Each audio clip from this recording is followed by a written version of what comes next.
Well, me and Miss Beckley had separated. We were co-parenting. We were still good friends. That's not true. We had sex, unprotected. It wasn't baby-making sex. It was angry sex. It's not about baby-making sex. Sex is sex. It was angry sex. Sex is sex. Whether it's baby-making, love-making, hate-making, sex is sex, and she's still here as a baby. This was some months later. When I got to my apartment, I unlocked the door with the key. So at that point, I had a sliding walk-in closet. I heard my closet door slide open. When I got inside, I went right to the closet, opened the door. She standing up there naked, had my man in my house. Get ready, because this case brings drama right out of the gate. Judge Lake introduces Beckley versus Allen, a paternity case packed with tension. Ms. Beckley says Mr. Allen fathered her 1-year-old daughter, Idale, but he insists she's wrong. To make matters worse, it's straining his relationship with his fiancée. Ms. Beckley, you are in court today to prove Mr. Allen is the biological father of your 1-year-old daughter, Idale Beckley. Yes, Your Honor. You say Mr. Allen has only seen his daughter one time since she has been born,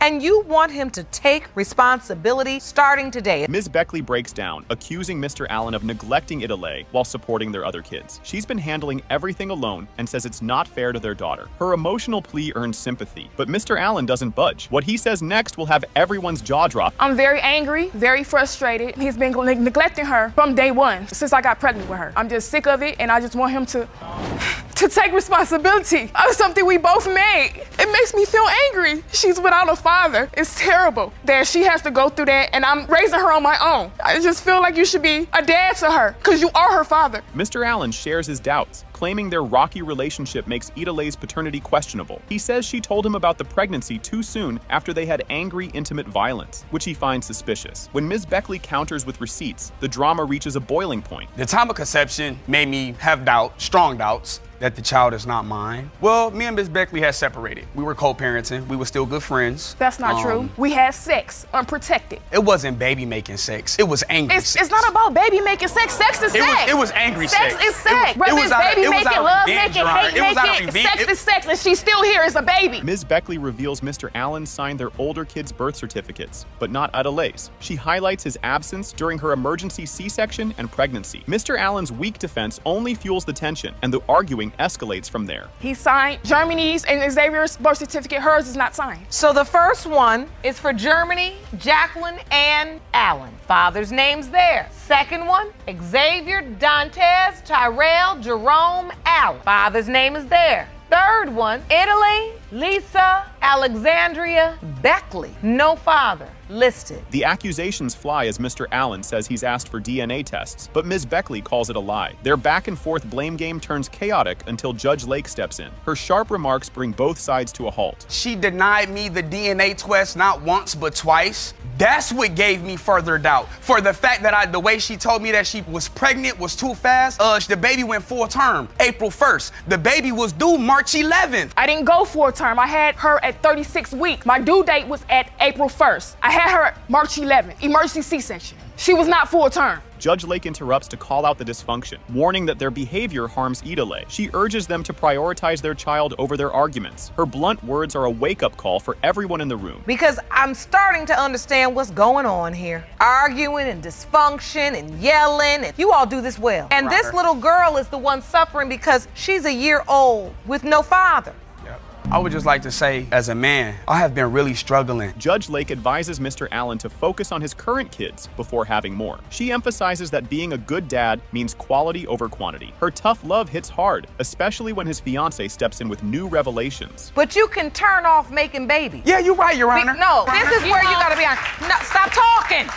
This is real. Yes. You seem like an upstanding young man. Most definitely, and you Your seem Honor. like you have good intentions. Yes. I'm not gonna feel sorry for once you knew there was a potential that Miss Beckley's baby was yours. Mr. Allen's fiancée, Cheyenne Montgomery, claims a neighbor heard Ms. Beckley name someone else as the dad. Ms. Beckley denies it, and their heated exchange feels like a soap opera. Just when it seems like it couldn't get wilder, the DNA results come in. Say, Your Honor, she has told Darius that he was not the father. It's been said that she's told another guy he was the father. Okay, y'all got proof of that, and y'all fiancés with a ring at. You have no business. That's why you're here. Because you're worried about. Was you in the bed with me when we had her? Let's get some order. Take a breath. It has been determined by this court. Mr. Allen, you are the father. Told you.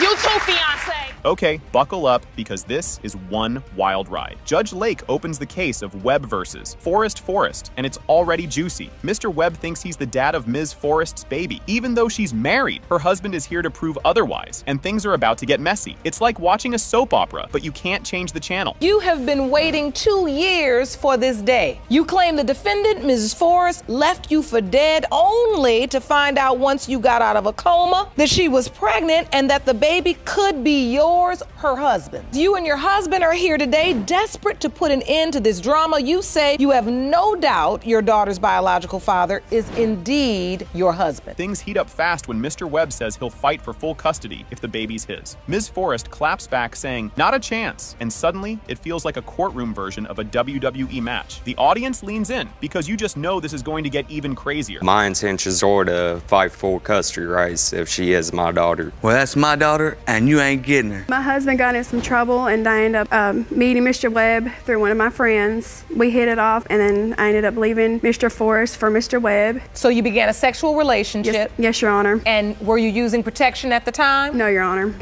All right. Now here's where it gets awkward. Ms. Forrest admits she started dating Mr. Webb after her husband got in trouble. She also spills that they didn't use protection. Oops, Mr. Webb says he had no idea she was seeing anyone else. And suddenly, you realize this love triangle has more twists than a pretzel. It didn't happen like that at first. Yes, we was in love. I was on life support. No, that's not how it And happened. As soon as I got out the hospital, I had got a phone call saying that she was pregnant. I heard it from my aunt first. She had called me and told me that it was a possibility that Elena was my child. Get ready for some wild accusations. Mr. Webb says Ms. Forrest was acting shady, with missing money and disappearing after work. Ms. Forrest denies it all, but the details don't exactly paint her as innocent. At this point, it's clear Trust was not invited to this relationship party. She was working at the time. Some of her check would be coming up missing every time she would get paid. No. She would get off at 10 o'clock. It would take at least 15 minutes to get home, but she would come in at 11 to 11:30. It took about 45 minutes to get from where I was So working. it was missing time and missing money. Yes, Your Where Honor. she was MIA. Yes, Your Honor. All right. This part is bananas. Mr. Webb says he was literally on life support when he found out Ms. Forrest might be pregnant with his kid. Imagine waking up from a coma to that news. Talk about a plot twist. The timeline doesn't add up though, and now it feels like everyone's playing a game of who's the daddy. That is a statement from my mom, and he was there the very next morning in a motel with her.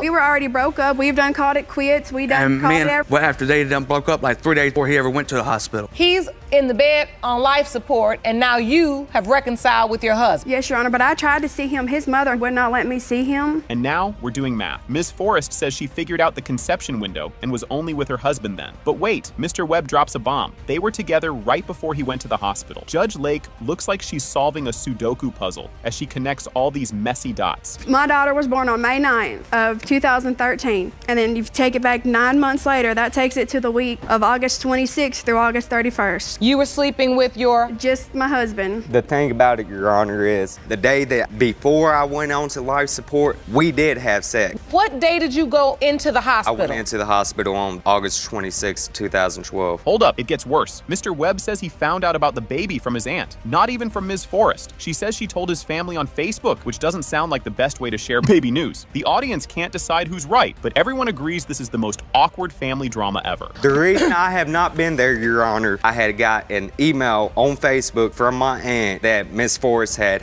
Elena. So you got news that the baby was born. You didn't hear from Miss Forrest herself. No, Your Honor, not at first. I messaged his mother on Facebook and told her what hospital I was going to be at, where I was going to be, when I was going to the hospital and everything. Him or his family knew. Nobody showed up. Ms. Forrest admits she blocked Mr. Webb from seeing the baby because she was scared he'd take her away. Judge Lake is like, wait, what? And asks why she'd do that if she thought he might be the dad. The excuses keep coming, but honestly, it feels like we're watching someone dig a deeper hole for themselves. Elena is 2 years old, and you have still not held this baby? I'm afraid that if he does get to see my daughter, that he can run off with her, and But he's there's done nothing I threatened can do to get So her back. you, Miss Forrest, that you've been blocking Mr. Webb from seeing Yes. Elena after you initially informed his family where she's going to be born. Here comes the moment we've all been waiting for. It has been determined by this court that her biological father is Mr. Webb.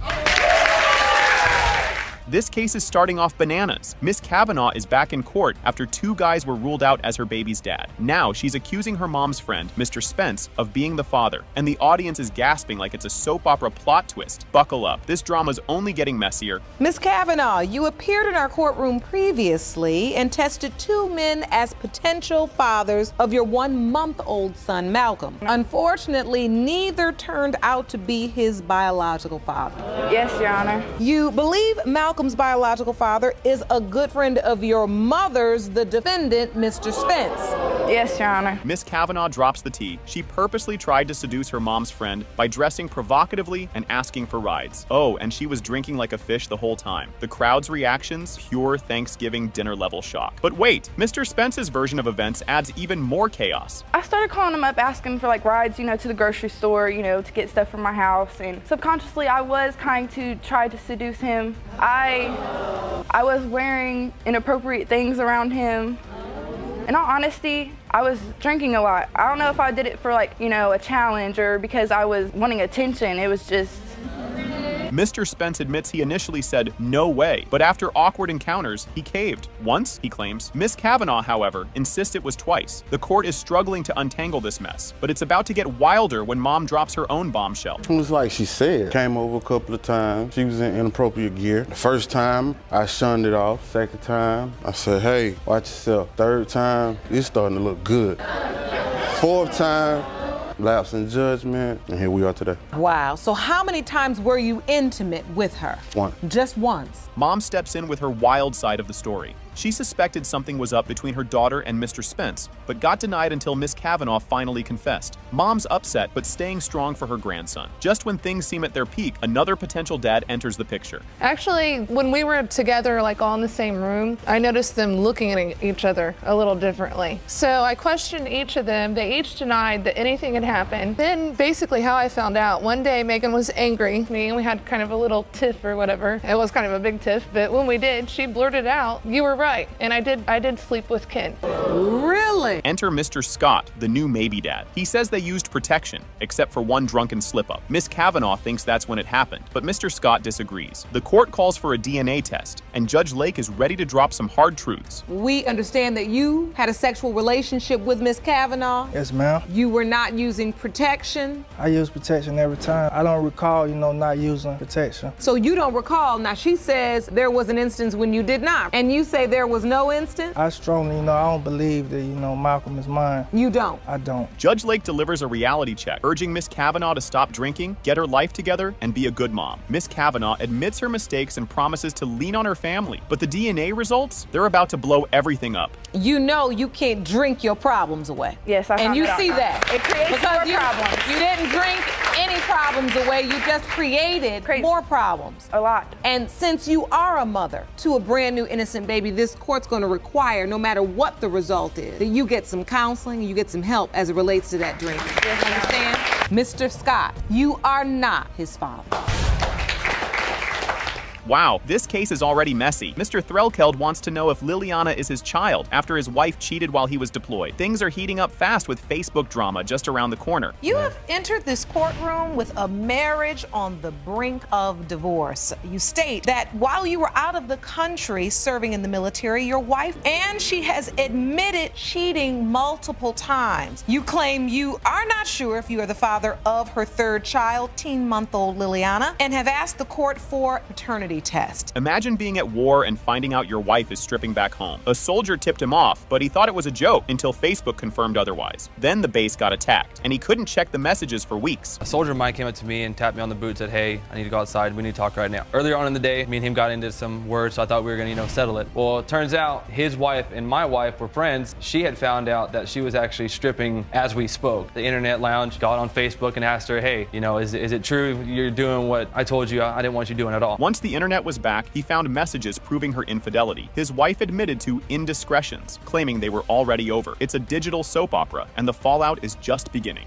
What? Your husband's overseas, serving his country, keeping us all safe. What in the world led you to enter entertain these type of messages on your Facebook? First of all, we were done. We were not together. We had a phone conversation. He had said, we're gonna get a divorce and I'll send you the divorce papers. And then we hung up. And let me finish. Coming home from war to no welcome, heartbreaking. Mr. Threlkeld stood alone with his bags while his wife blamed a mix-up and waited in the car. The chaos didn't stop there. It was about to get even messier. The day I was supposed to come back home from overseas, we were told before we even got on the plane that I get there and not my father, my mother, my wife weren't even there. You know, they call everybody's names up, everybody's clapping and cheering. They come to my name and it's just dead quiet. No one was there. So as everybody's getting ready to go home, I didn't even have a phone yet, so I couldn't even call her. I'm sitting there under a street light. No, I was waiting in the car for 30 minutes. Your Honor, he never showed up. Wait. He called his wife's affair partner, who casually admitted to the relationship. Mrs. Threlkeld laughed it off, saying the guy was lying. Awkward doesn't even cover it, and the next step in their drama involves a questionable pregnancy plan. You know, I was wondering who, because I saw the guy, she hadn't fully admitted that she's been seeing this guy, so I snatched the phone from her and I started going through it. And as I was looking through it, there was a number that she'd called like 13 times. So I called him right back. And he answers the phone, hey, you know, I said, who is this? Are you the one that's been my wife? He said, yes, I've been. And now her defense, she starts laughing, saying, I'm just gonna say that. He's just saying that to make you mad. And it was ridiculous. In a wild attempt to fix their marriage, Mr. Threlkeld thought having a baby would help, but now he's not even sure if Liliana is his child. This plan was doomed from the start, and the revelations just keep coming. When I was overseas and I found out about her stripping and her cheating, when I got back home within those first week or two, we had sex like 4 or 5 times a day. That if I get my wife pregnant, she'll stop stripping. Kind of like how she just said, I'm gonna strip and I'm gonna do whatever I want because that's what I'm gonna do. I said, oh really? Okay, I'll give you a 9-month break on me. I mean, so. Yeah, but apparently people still want me. Mrs. Threlkeld admitted to cheating with multiple people, including a family friend she mistook for her husband. She accused Mr. Threlkeld of being controlling and abusive. It's a train wreck you can't look away from. There was a friend of mine that we've been friends with for a couple years. When I went to AT, I think it's either annual training or drill, she was watching TV next to this one guy and she started falling asleep, and next thing you know, he rolled over on her and she thought it was Your me. Honor, mistaken identity. I guess. He's about this tall and ugly. It comes down to the point where I did make a mistake, yes. Mr. Threlkeld, you are Liana's father. This story starts wild and only gets wilder. Judge Lake introduces the case of Robinson versus Long, where Miss Robinson accuses her mom, Ms. Harms, of lying about her real dad. Ms. Harms insists Mr. Long is the father, but Robinson isn't convinced. It's a family mystery that's only getting messier. Ms. Robinson, you're back in court today because you say your mother, Ms. Harms, has continued to commit paternity fraud. She's now claiming her ex-boyfriend, Mr. Long, is your biological father, but you believe she's lying. You say your daughter's suit has no merit, and today you will prove Mr. Long is her father. Drama explodes as Miss Robinson recalls discovering Mr. Moore isn't her dad, despite her mom's claims. Ms. Harms' confidence crumbles under the truth, and the tension is palpable. It's like a soap opera in real life, and the drama is just getting started. I hope he is my daddy. I really do. Because I really need a dad. I really, really do. I've always told her who her dad was. It's not Mr. Moore. Mr. Moore, you are not her father. Oh my God. Dude, who is my daddy? I can tell you, he ain't your dad. But no, I'm lying. So let's go get the other one and come right back here and do this again. I'll tell you. Miss Robinson accuses her mom of giving her random names for her dad, while Ms. Harms sticks to her story that Mr. Long is the one. Their heated exchange is like a ping-pong match, and neither is backing down. The argument is about to go nuclear. Your Honor, I feel that my mother has been committing paternity fraud my whole life. I've never got a straight answer on who my father is. 2 or 3 guys, no certain name. I'm too old for this. Excuse me, Your Honor, that's a lie. I've always told her who her father was. Mom, you never told me who my father was. My mom kept secret. Gave me names of who be my I've father. always told you from birth, sweetheart. Miss Robinson shares the pain of growing up without knowing her dad, feeling left out at school events. She says she's worked hard to be there for her kids in ways she never had. Her mom's defenses fall flat against Robinson's raw honesty. It's a heart-wrenching moment. Me in school, doing sports, basketball, soft, never nobody showing up to my game. Sitting there, all my friends got parents there, I have nobody. I had a baby at 18 and one at 20. It has not been a day that I have not been there for my children 1,000%, not 100. 100. And I know who their fathers is because I wasn't promiscuous. I was with those. Excuse me. It. I'm not gonna sit there and let her say that about me. I'm not gonna get cheesy moved. like that. Things heat up as Miss Robinson blames her mom for her struggles, while Ms. Harms insists she did her best. Judge Lake steps in to calm the chaos and refocus on resolving their issues. The drama is irresistible, and Mr. Long's testimony is next. That's your fault, though. No, it ain't. She get mad at me. She won't let me see my granddaughter or my great-grandson. You never let me see my daddy, though. I never saw my grandparents. I didn't even hear about him until I was 10. What, you act like you couldn't have went? I told you always knew where you was. Where was I gonna go at 10 years old? I would knock on Mr. Long's door. He would have thought me take dead. her over there every time we went, every summer. Mr. Long finally speaks, revealing he'd been told he might be the father, but had doubts due to family drama. Ms. Harms accuses him of lying, claiming she brought the baby to his house. The back and forth feels like a wild family reunion. So why does a woman send you a picture of a baby if she's not saying you the father? Right, she didn't say I wasn't the father. She said I was the father, but I had doubt because, she was supposed to be sleeping with someone else in my family, which was a cousin. In Supposedly. the family. And then some more guys in the neighborhood. So that's where the doubt came in. Does state that what you said was true. He did receive a picture. Yes, ma'am. Miss Robinson recalls learning about Mr. Long when she was 10 in the most unceremonious way. Her mom casually mentioned it, adding to years of conflicting stories. It's the moment that sets the stage for the final revelations. I'd never heard of Mr. Long until I was 10 years old. I walked past her in the kitchen. She looked at my body and she stopped me. She said, Jennifer, I gotta tell you something. I gotta tell you that when I was younger, I went to Marietta, Georgia, and I slept with a boy named Anthony Long. She said, your body looked like theirs. You look like his sister. Of course, I blew that off because I look like him, and him. The DNA results are in. It has been determined by this court. Mr. Long, you are her father. Ms. Jackson brings her ex-boyfriend, Mr. Brown, to court to prove he's the dad of her 26-year-old daughter, Tanika. She's had enough of him denying it, blaming a messy love triangle with his wife as the reason. Oh, and by the way, she's also asking for $20,624.08 in child support. You've dragged your ex-boyfriend to court to prove he fathered your 26-year-old daughter, Tanika. You claim he's denied her since birth because you were caught in a love triangle with him and his wife. 1 week ago, you reopened your child support case in which you state Mr. Brown owes you $20,624.08. Yes, Your Honor. Ms. Jackson spills the tea about meeting Mr. Brown at a club where he told her he was single and ready to mingle. Spoiler alert, he wasn't. Things hit the fan when his wife, Ms. Brown, caught them together. And let's just say it wasn't a friendly meet and greet. I met him at the club and we started talking, we started dancing. He told me he'll be back. When he left with his wife, Miss Brown. I asked him who she was. He told me if she was just a friend. So he came back to the club. We danced, we partied, and then we went to the apartment. Is that an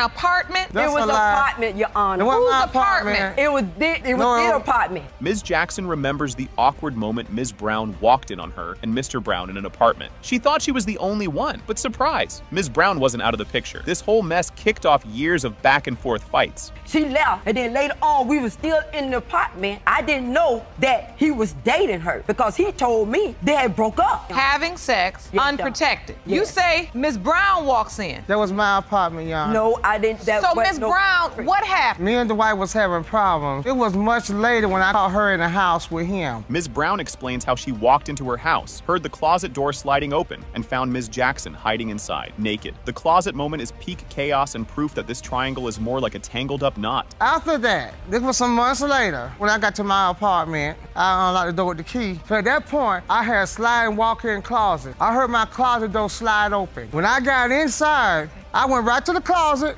opened the door. She standing up there naked, had my man in my house. Mr. Brown owns up to being with both women at the same time and not using protection with either. He's basically saying, yeah, I'm messy, and I know it. But then he throws shade, saying he doubted Ms. Jackson was faithful. Were you sleeping with both of them without protection? Yes. So why do you deny that Tanika is your daughter if you know you've been with this woman over a span of time? I've seen too many things happen. Like one morning, I thought she was at work. Come to find out, she was out with another man. Ms. Brown swears the timing of of Tanika's birth doesn't match Mr. Brown's whereabouts, saying he was with her, not Ms. Jackson, when the baby was conceived. She even accuses Ms. Jackson of dodging DNA tests for years to avoid the truth. During the time she got pregnant with this girl, he was in Jacksonville with me. He told me he hadn't been home in 2 months, Your Honor. Your Honor, he was with me. Back and forth. Your Honor. Okay, and no, I was in Albany, Georgia. I was staying And with during my that mother's time, Your Honor, when he'll come to Georgia on Friday, and he'll leave that Friday evening and go and back to Jacksonville to her. A birth certificate naming Mr. Brown as Tanika's father is revealed, but Ms. Brown claims it's fake news. She's 100% sure the signature isn't her husband's and basically calls it a scam. Now everyone's squinting at the document, trying to figure out who's telling the truth. I have proof that Mr. Brown signed my birth certificate. That's a birth certificate that's a fake, Your Honor. That is a fraud. Her mama been lying to her, and she's sitting here believing her. No. So wait, on this birth certificate, it does say Dwight Stanley Brown. He named me and he spelled the name. You want to tag that birth certificate? And named me. Now, I do not see a signature on this birth certificate, he did not sign it. The DNA test results are in, and guess what?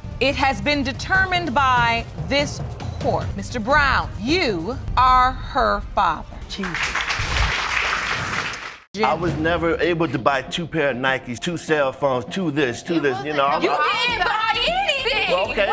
So now I get punished because I'm not money worthy, to keep them happy. Keep them happy. I'm cooking them dinner every day. I'm making sure they come home and do their homework, but that's not good enough. Now, granted, have I been with all 3 of these men? Yes. How do you know there's only these 3 men? Because I gave them these 3 men names. This is my truth. Here it is. It's ugly. Now I'm trying to get to the bottom of it. Exactly. None of us would be here. None of us had multiple sex partners, bro. Let he who was without sin cast the first stone. How many sins you got, bro? We're here for hours. Imagine finding out you might have a second dad after 30 years. Bananas, right? Ms. Miller drags Mr. White to court to prove he isn't her dad, while Mr. Wright waits in the hallway. Get ready. This is a real-life soap opera. Ms. Miller, you've summoned the defendant, Mr. White. Prove to him that he is not your biological father, even though he has believed he's your father your entire life. The man you now say is your father is waiting in the hallway. Mr. White, it was only 2 weeks ago that your daughter revealed to you that you may not be her father. Ms. Miller's mom once casually admitted, "I don't know who your dad is," and she's been juggling 2 dads ever since. Instead of choosing, Ms. Miller called both dad. Spoiler, this wasn't gonna stay secret forever. I was raised around both men, but mainly around Mr. Wright. I spent most time with Mr. Wright. I used to go over to his house twice out the month, and I hardly spent any time with Mr. White. Up until the age of me being a teenager, I called both of them dad. My mom, her back was turned to me, and she said, "I don't know who your dad is." 2 weeks ago, Ms. Miller dropped the truth bomb on both dads. It took guts, considering neither had a clue about the other. Their reaction? Let's just say, it gets real awkward from here. What happened 2 weeks ago? Like I said before, I felt selfish because I didn't tell. I had to build up the nerve to actually call them. I addressed both of them. "Hey, Dad." Took a deep breath, and I was like, "I want you to prove that you're my dad." And I asked him again, I was like, I really want to know because I don't know. And then I said, my mom told me that she doesn't really know who my father is. Mr. White isn't thrilled to find out there's another dad in the mix. He's like, "Excuse me, 30 years and now this?" He's mad, sad, and totally thrown off. But he's about to meet his competition. Mr. White, Ms. Miller's 30 years old. You weren't aware all of these years that she was calling another man dad as well? Nope, I don't even know who he is. When I got that phone call, I was wondering, where would you get this from out of 30 years? If she can find out that I'm not her father out of 30 years, somebody could have told me. Growing up, Ms. Miller's mom made sure the dads never met. It was exhausting. One visit here, one there, and no mentioning either. As a kid, Ms. Miller just rolled with it, but secrets like this take their toll. I go over here, I don't mention this dad. I go over there, I don't mention And this you knew dad. that as a child? Yes, it was unwritten. It's like a habit you pick up. Like once you see, I saw my mom talking to one, you were forbidden to say the other's name. So what I did as a child was just picked up on what I saw. Father's Day must have been awkward with 2 dads. Ms. Miller spent more time with Mr. Wright and didn't even have Mr. White's number. Now she feels bad, but back then, she couldn't handle the drama. Well, on Father's Day, I never really had Mr. White's number like that. I didn't call him all the time, and he never had my number. I do want to apologize to Mr. White because I knew exactly where he was for so long. I just kept telling myself, Mr. Wright is my father. I hid from it. Yeah, Mr. Wright walks in looking like he's about to hear the plot twist of his life. He learns there's another dad, keeps his cool for now. He's called Ms. Miller his girl since she was a baby. You do realize at this point, Mr. Wright, that Mr. White, he is Miss Miller's biological father. I'm her father. I've been in her life for 30 years. See, that's the thing. I feel like I've been living a double life because I don't even have like social sites now. Because if I do like family barbecues, which I spend a lot of time with Mr. Wright's side of the family. This part is like that Spider-Man meme. Everyone's pointing and saying, wait, she looks like you. Photos come out, but Judge Lake says science will decide as we all wait for the DNA reveal. This is a photo of Ms. Miller Yes, ma'am. and your mother. You see the resemblance too, Ms. Yes, Miller. Your you Honor, do. everything. I see it all. When you look at that, Mr. White, do you see a resemblance? Yeah, I do. Because you said you also feel like you look like Mr. White. Oh, wow, I never seen it side by side like that. Both dads brace for the DNA results. It has been determined by this court. Ms. Miller's biological father is Mr. White. Buckle up, this story is already wild. Ms. Ames grew up thinking one guy was her dad, but another just showed up saying, nope, I'm the real one. Mr. Garcia wants a DNA test, while Mr. Patine says, I paid $40,000 raising her, so hold up. Mr. Garcia, you say you searched for your daughter for more than 25 years. You say the DNA results will prove to Mr. Patton that Ms. Ames is your daughter. You state that after raising your daughter and paying more than $40,000 in child support, you were informed that Mr. Garcia was claiming Ms. Ames is his daughter. Facebook brings back old high school friends and surprise long-lost dads. Mr. Garcia found Ms. Ames online, and they met up, leaving her wondering if this was her real dad. But wait, there's more. We're about to dig into some family secrets. And a year ago, I was in Jersey visiting my family, and I was really looking for her on Facebook, wanting to find her so we can reconnect. Because I always called and always asked about her, and I was really looking for her heavy. We found each other on Facebook last year, and we met at my mother's house and reunited, and we started talking from there. Ms. Ames didn't know she might have another dad until she was 21. Her mom never mentioned it before she passed, and a random relative just casually dropped the bomb later. She finally found Mr. Garcia after seeing his picture online and thinking, whoa, I totally look like this guy. Like I needed some resolution to it. Take you back. My mother died when I was 13 years old. When I was 21 years old, another relative of mine decided to tell me, well, there's a possibility that your dad isn't your dad, that another man is your father. The name that they gave me, I searched for years. I couldn't find him. When they met, it was emotional but awkward, kind of like a viral reunion video. They even visited her mom's grave together, which was both sweet and sad. Mr. Garcia stayed longer just to meet her daughter, and then things got even more intense. There was an instant connection between the two of us. Instantly, we went out to my mother's graveyard because he didn't know anything of my mother passing because he was so far away. He was supposed to go back to Florida. He stayed an extra 2 weeks because he wanted to meet my daughter. I'm torn. I have 2 kids, and I want my kids to know who their grandparents are. Plot twist. Mr. Patton isn't stepping aside easily. He's like, I was there since day one, rocked this kid to sleep, and paid $40,000 in child support. Even the judge was impressed, but Mr. Garcia is just getting started. You feel like you're 100% certain you're her father. Yes, I was there for her at birth. When she was born, I used to rock her to sleep in my knees. I stayed with her family, or I stayed with them for like 10 years, working and taking care of my responsibility, which was her. You were responsible for child support for how many years? 18. 18 years you paid it. Yes. Mr. Garcia's determination is honestly impressive. He spent years searching for Ms. Ames, even before Facebook made it easy. His sister helped him track her down, and now Ms. Ames is opening up about how she feels about both dads. Your Honor, before social media, when I would call New Jersey and talk to my family, I always trying to find her. So it's not just started. I always had that passion that she was my daughter, to know that for sure myself. Because I was in New Jersey and I wouldn't find her while I was there before I went back to Florida. So I wanted to make sure we made a connection. And I was on Facebook heavy, trying to make connection with her. Things are getting complicated. Ms. Ames feels like both men are her dad. She's building a bond with Mr. Garcia, but also appreciates everything Mr. Patine did for her. Plus, she's like, I need answers. I don't want my kids accidentally dating their cousins. They're both my dad, but I'll work on building a relationship with Mr. Garcia because if he is my dad, we need that relationship. My kids need that relationship, but my kids will always know Mr. Patton as their grandpa as well. It's the way it'll be, period. Ms. Ames isn't holding back. My parents should have sorted this 30 years ago. She wants answers for her kid's sake, and the judge totally agrees. But now, it's the big moment. The DNA results are in. I feel like I'm torn in between because deep down inside, I need to know. I need the answers. And I can't speculate on what my parents did. This is something they should have figured out 30 years ago.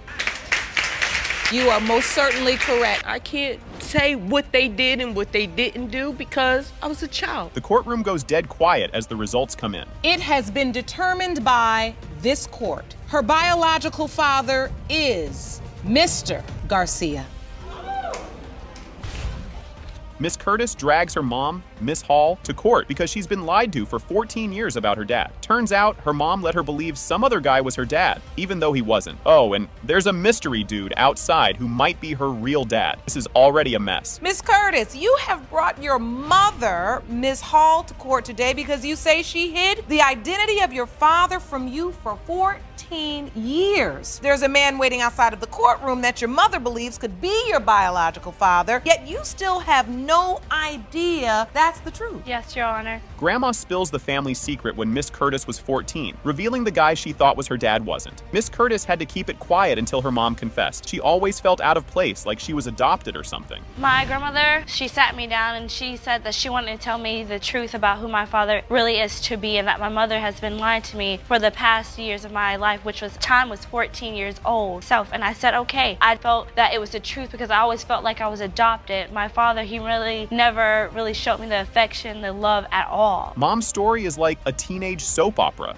She got pregnant at 15, thought the dad was some guy named Kirk, but then started seeing someone else. She admits she didn't know what was happening with her body. Like, she thought she wasn't pregnant because she got her period once. Total chaos. I did not tell my daughter a young age about who her father was. Simply one, because I was a young girl. I was pregnant at the age of 15. I gave birth to her when I was 16 years old. Kirk lived pretty much like a fast lifestyle, which attract to him. And being young, I didn't even know that I was pregnant because I didn't know anything about the body. You didn't know what it meant? You were just so young? Yes. Miss Curtis confronts her mom, asking why she waited until she was 16 to come clean. Miss Hall says she was focused on being a good mom, but Miss Curtis isn't buying it. She talks about missing moments like father-daughter dances, and she's clearly hurt. I knew one day that I would have to sit real down and talk to her and let her know who her father is. The time that I set forth for her was at the age of 16. But what if something was supposed to happen to me in between the time? I was the mother. I was the one who took care of you. To me, because I was the mother, I was the one that was supporting you, keeping a roof over your head, and making sure that you went to school and you got the education that you needed. Miss Curtis hears about Mr. Whitaker from family gossip and writes to him in prison. Her mom didn't want to send the letter, but someone else did. Mr. Whitaker writes back, and his letter changes everything. The judge reads it, and it's a big deal.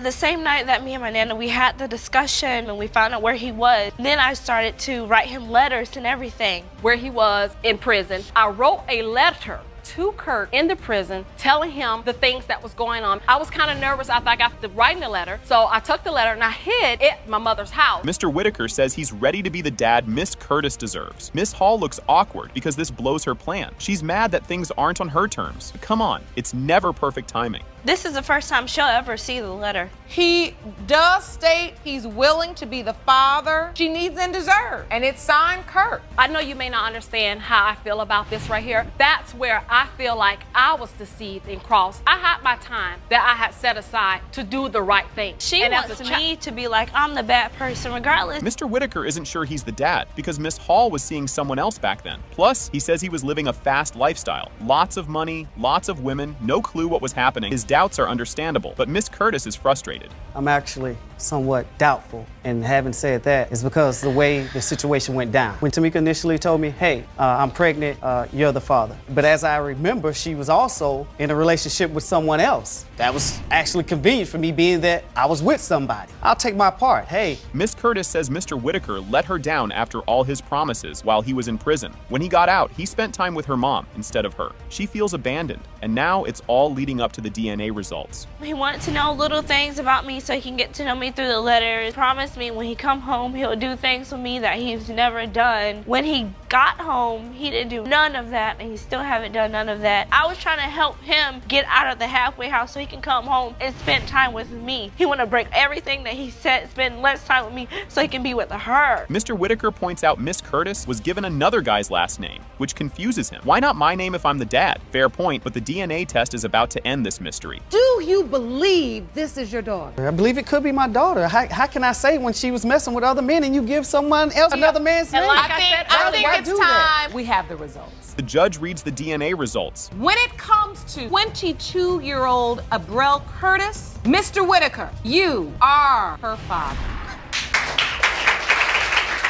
The Eggleston twins are here because their dad just dropped a bombshell. He's not their biological father. He claims he's doing this for financial reasons, and the sisters aren't buying it. Buckle up, because the drama is just getting started. You and your identical twin sister state that the man who raised you recently shocked you when he announced that he is not your biological father. You've petitioned the court for a paternity test because you believe finances are motivating your alleged father's claims. Your statement to the court counters that you know for sure the plaintiff's father is a white man and you are not. Mr. Eggleston admits he always doubted he was their dad because of some shady stuff their mom did. But he chose to raise them anyway, kinda. His story is confusing, but hang tight. It's only going to get weirder. Knowing from the start, I knew they wasn't mine, but something overcame me that... You knew their mother? Yes, I did. I was coming home one day and she was in the backyard barbecuing, and I noticed this big, beautiful smile, big breasts. And notice those, huh? Yeah, and the big cheeseburgers on the grill.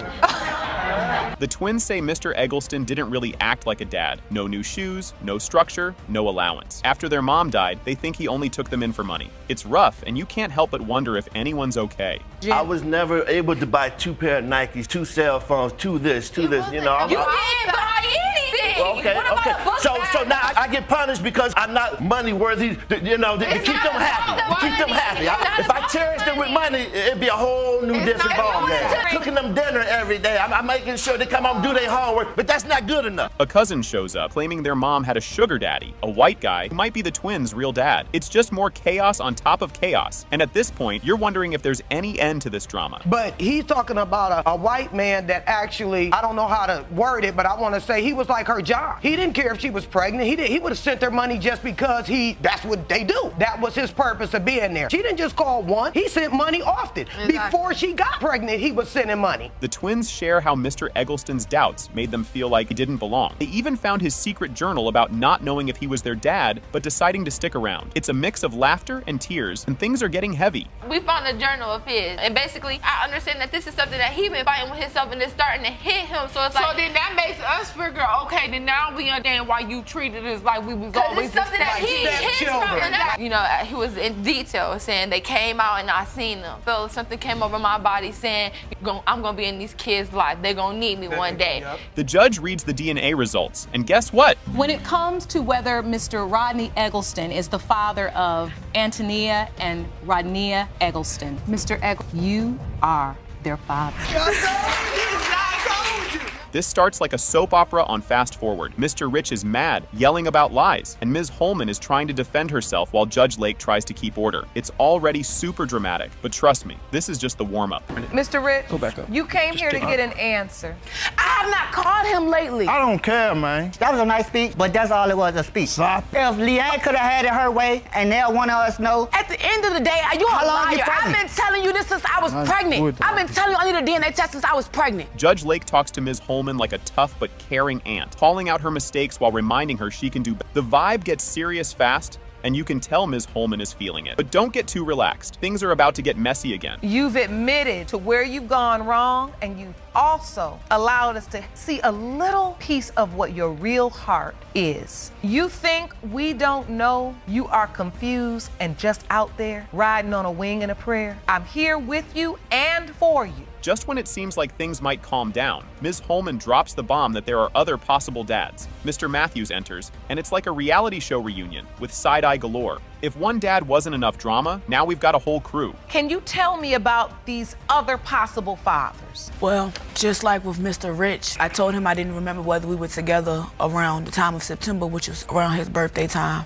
Mr. Matthews is the same thing. The only difference with this is Mr. Rich knew about him. Mr. Rich did not know about Matthews. Mr. Matthews shows up cool and admits he could be the dad, casually mentioning he went to doctor appointments with Ms. Holman. This makes the other guys mad. It's got "I was there for her" vibes, but Mr. Matthews seems unsure himself. The drama is real, and it's only getting juicier. You've had an ongoing sexual relationship with Ms. Holman for the past 4 years? Yes, ma'am. And I was taking her to a couple of her doctor's appointment for the baby. Do you want to be her biological father? I mean, if I am, I'll accept it as my own, because I don't think our friendship will never end. So you also are in love with Ms. Holman? To a certain extent, yeah. Ms. Holman admits she was with all 3 guys, and it's awkward but honest. Judge Lake appreciates her honesty, but you can see the guys are furious. The tension is thick, but you know the real bombshell is coming with the DNA results. Now, granted, have I been with all 3 of these men? Yes. How do you know there's only these 3 men? Because I gave them these 3 men names. This is my truth. Here it is. It's ugly. Now I'm trying to get to the bottom of it. Exactly. None of them would be here if you were sure. None of us would be here. None of us had multiple sex partners, bro. Let he who is without sin cast the first stone. How many sins you got, bro? We're here for hours. Judge Lake gives Ms. Holman a pep talk, telling her she's still worth it, despite her mistakes. It's wholesome and a bit like a motivational video. Then you remember, the DNA results are next, and it's about to get intense. Every day we wake up and we have to remind ourselves, you worth it. I slept with this guy on Thursday, you still worth it. I slept with this guy on Friday, you still worth it. I came up short over here, you're still worth it. You hear me? Finally, the DNA answers come. It has been determined by this court. Mr. Drumgold, you are the father. Exactly. This is straight up bananas. Imagine finding out at 10 years old that your dad isn't actually your dad. That's exactly what happened to Ms. Manship, who then spent 20 years trying to track down her real father. Ms. Manship, at the age of 10, you were shocked and devastated to learn that your dad was not your biological father. That began your 20-year search to find the man your mother claims is your father. After your exhaustive search, find him, you came up with nothing. Can you even imagine looking for someone with nothing but a name and one old photo? That's exactly what Ms. Manship did after her mom told her who her real dad was, armed with just that tiny bit of info. She sat me down. She had one picture. This is the one picture that she gave me that I've had for the past 20 years. I just look at it. She says, this is who your father is. He was the only other person I was with. He's the only one that it could be. We had a place where we hung out when we were younger, and I would stop a police officer and I'd say, how do you go about searching for somebody? She hit up old school Yahoo chat rooms. Yep, back in the day, people searches, and even asked random people in Arkansas if they knew her dad. She was basically a one-woman detective agency, but with zero luck, making you wonder if this mystery would ever get solved. I would go do people searches online. Back whenever they had like the Yahoo chat rooms, the state that she told me he was from, which was Little Rock, Arkansas, I would go in there and I'd mention his name, say, does anybody know this man? I believe he is my father, and nobody ever had any information they could give me. We even went back to where all you had to go on was this photo you the one picture and the one name. Imagine sitting down one day and boom, someone tells you might have a kid you didn't even know about. Mind-blowing, right? That's what happened to Mr. Lau, who admitted he'd never heard of Ms. Manship until the court contacted him. The dude was totally blindsided and emotions were flying all over the place. When is the first time you heard about her? When the court contacted me just recently. You never knew she existed? No, Your Honor. But you did have a relationship with Ms. Lutman. Yes, Your Honor. You remember that? This you in this photo. Yes, Your Honor. So we know we at least have the right Mr. Lau. Ms. Manship tells him how hard she looked for him for decades. And honestly, you'd need tissues for this moment. You can't help but feel the suspense as everyone's bracing for how this roller coaster will end. Since my early teens, I've searched everywhere. I've searched online, I've asked people, and I've never had a response from anybody in the past 20 years. Nobody has ever given me even a single detail of where he's from or where he lives, if he has any family. I don't know anything. And you've never gotten one lead? Not one. Talk about drama. Turns out there was a wild love triangle back in the day, with jealous exes and even some property damage. Mr. Laup shares how he dated. Ms. Lutman moved in with her and had to deal with her angry ex-boyfriend burning his clothes in in a fireplace. Shortly after that, maybe after a couple of months, we had rented an apartment. I knew Were she you had boyfriend and girlfriend? Yes, Your Honor. And I believe she had she had told me she had 3 kids and that she was about 12 years older than I was, about her ex-boyfriend not being happy about it. We kept it amicable, and then at one point in time, I'm not sure how it happened, but he had burned all my clothes up in the fireplace. Really? Ms. Lautman then explains how she got back together with her ex, thought he was the baby's father, and basically just went along with it for years. It's messy, it's dramatic, and you can't look away as you wait to see if this chaos leads to the truth. Me and my ex got back together. About a month later, I started getting symptoms of getting pregnant. And I was with my ex, so I figured it was my ex's baby. So we just continued all the way up until I had her. When you found out you were pregnant, you thought it was your ex's child. I just figured it was my ex's because of being a month later, and being with him. Okay, this guy thought he couldn't even have kids. He literally said he was shooting blanks. Mr. Laup explains how he's been married multiple times, never had kids, and didn't think he could possibly be anyone's dad. Did you initially believe this could be your daughter? I didn't believe it. I figured it probably was a mistake, mainly because the fact that she knew quite a few people. She had a lot of male friends and been married 4 times. First marriage was 12 years and I didn't have any children. Second marriage was 2 years, still no children. Meanwhile, Ms. Manship gets emotional, sharing how she believed so strongly that he was her dad that she even named her son after him. At this point, the suspense is through the roof, and you can practically hear everyone holding their breath for what's next. I'm just hoping that everything I've been told is true, because if it is, I'm the only one out there he has. So I've believed that he's been my father so long that I actually named my youngest son after him. You did? I did. This is the moment everyone's been waiting for. Drum roll, please. It has been determined by this court. Mr. Lau, you are the father. During the time, she already told me, Your Honor, that she was having sex with another guy. A month before you and a month after you, sir. During the time we were having sex, she had already told me this. So I'm in the shower one day. I know everything that goes on in my house, so it's just a CD that I see that's out of place. I'm like, I didn't put this in here. She was like, well, I'm single, but I'm having sex with this dude also. And plus, he was staying the night at her apartment. I look up their Instagram. So I'm scrolling, and I see somebody holding my daughter. With it. What?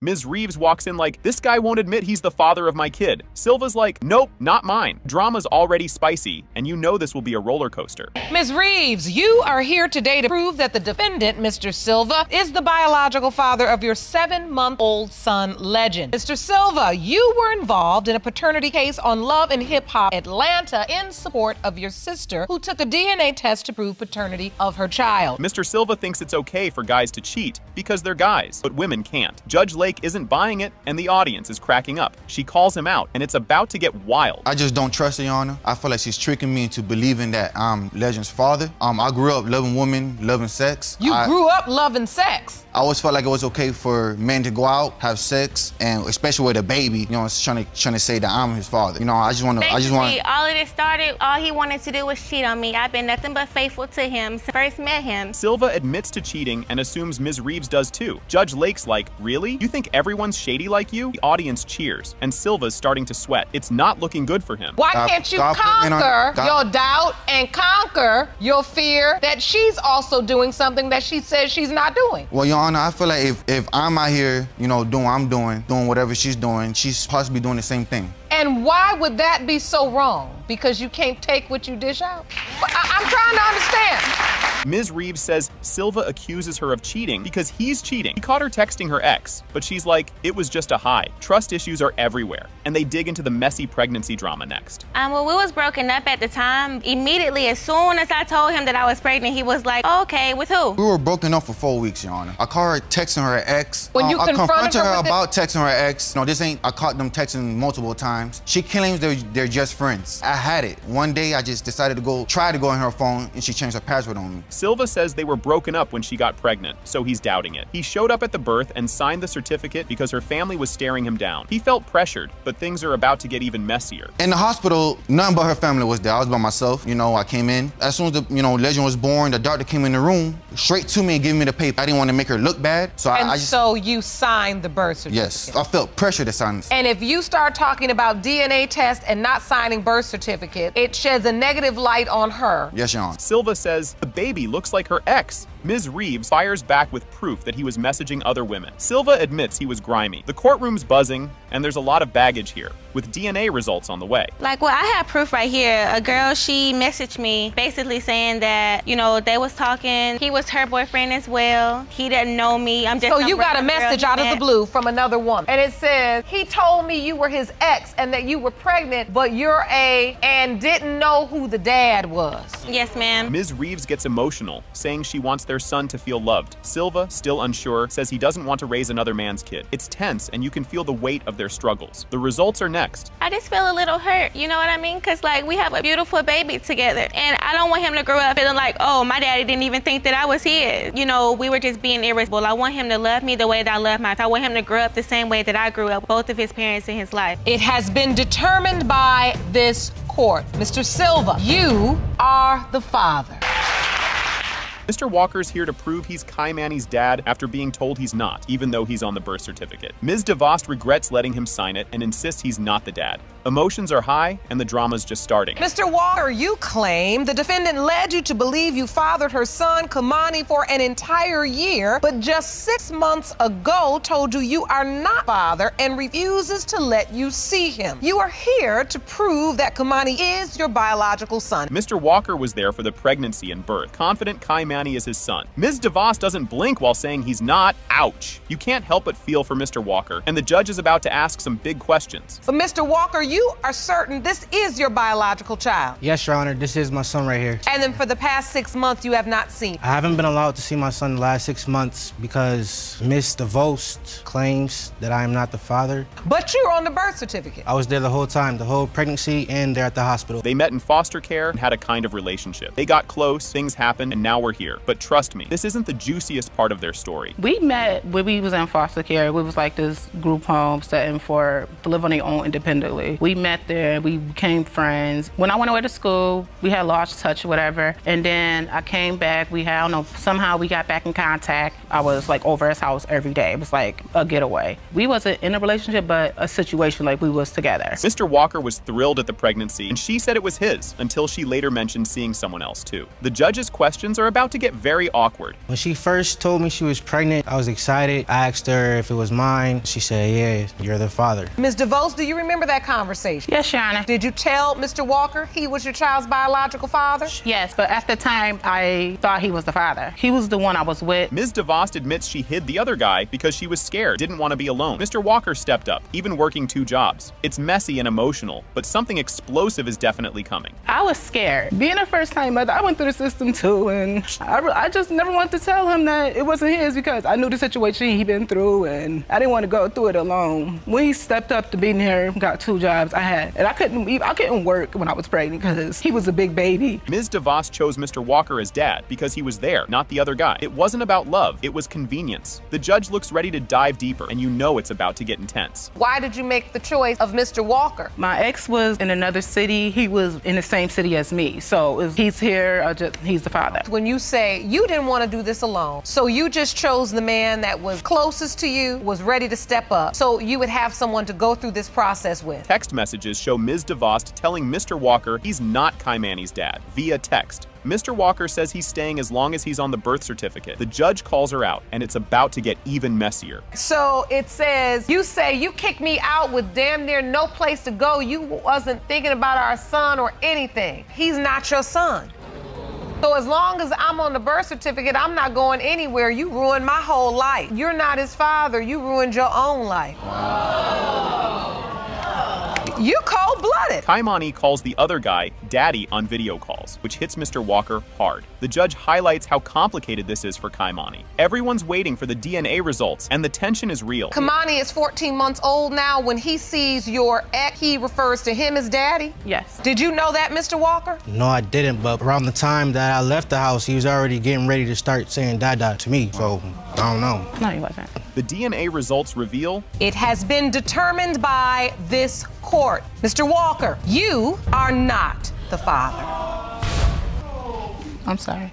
Judge Lake kicks off a paternity showdown over 3-year-old Samara. Ms. Lusk says Desmond is the dad, but his mom says, no way. And apparently Desmond was seeing someone else, making this a total soap opera. Ms. Lusk, you and your mother say you have no doubt whatsoever when it comes to knowing who your 3-year-old daughter, Samari's biological father, the man you claim is her father, has died, and now you find yourself facing off against his mother, who is just as convinced that she is not your daughter's grandmother. Ms. Lusk talks about raising her daughter alone after getting pregnant at 16. She's upset because Ms. Page has shut her daughter out. The frustration is real, and you can tell things are just getting started. Extremely difficult being pregnant at 16, having to still go through school. These past 4 years, everything has been on me and my mother. He has a whole other side. My daughter is beautiful, and you missed out on 4 years. Not Everybody's only a me. single parent. You're You're not the absolutely only one. correct, but you Get order. you Let's get raised some Desmond order. by yourself. Ms. Page says Ms. Lusk only wants a $50,000 insurance payout left by Desmond. Ms. Lusk looks shocked, saying she didn't know about the money. The back and forth feels like an intense ping pong match. They're out for money. I had insurance on What my money? son. I had an insurance policy. They're out for That we money. knew nothing about. Unless it's proven it's not my son's You baby. never I posted know it on anything Facebook. about- And so this insurance policy is in the amount of $5,000. It is your testimony today. Ms. Lusk is attempting to get a portion of that money. Yes. Ms. Lusk says she and Desmond were sneaking around during her school breaks. Ms. Page isn't buying it at all. It's a fight over who knows him better, but there's a kid involved, making it a big deal. It was a normal time scheduled routine that I would actually come over there because we had times that I would come over to see him because he only stayed a few blocks from my school. Whether it was gym or my lunch period, I would go. When was Absolutely the first correct. time I you did it. physically saw me? When you proclaimed you were pregnant, you was very sick, no stomach, looking like an innocent child. You ma'am, asked yes, to ma'am. see my child. You asked to go to the school. Of course she wasn't showing. Ms. Anderson, Ms. Lusk's mom, told Ms. Page about the pregnancy on Facebook. Ms. Page brushes it off, calling her son a legend with women. Meanwhile, Judge Lake tries to stop it from becoming a shouting match. I you know what happened? contacted Miss Page through Facebook to tell her to call me. And that's when I broke the news to her about my daughter being pregnant by her son. The very first thing she said to me is, my son is a legend. My son has women coming out the woodwork. She seemed proud. Her son had no reason to be doing whatever he was doing in his past. Ms. Page says she's only seen Samari once at a birthday party. She held her for a second, but hasn't connected since. Ms. Lusk says Ms. Page doesn't even try, making things even messier. I seen her one time by accident at an acquaintance birthday party. She had the opportunity, yes, ma'am. Yes, she had. Miss Lusk, I held her and I got a picture taken. You had a someone few. want to see. Did You she had a even few. And favor you- the family? You posted it on Facebook. To be honest, I don't This want is my Samira first time around seeing him. you, Miss Anderson. Yes, it is. And my first time and hopefully last seeing you. Judge Lake explains how both women are still grieving Desmond, making everything harder. She also calls them out for airing drama on social media. It's a needed reality